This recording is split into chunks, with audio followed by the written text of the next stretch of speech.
ए बंदे दा मैं सलाम करना है स्पेशल। अस्सलाम वालेकुम। कैसे हैं बाबा जी? तबीयत कैसी है? मैं स्पेशल सलाम करना है।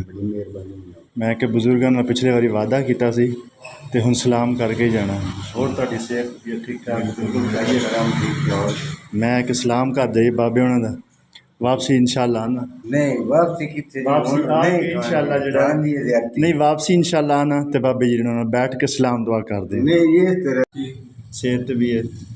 मैं कि यार बाबे जी होनी अच्छे बंदे ने ते बाबे जी होना नाल ना थोड़ी बहुत सलाम दुआ कर लई। पिछले बारी भी मैं बाबे होना को आया बाबा जी इदां ही है ते मैं कि चलो हुण भी बाबे होना नाल ना सलाम दुआ करते हैं।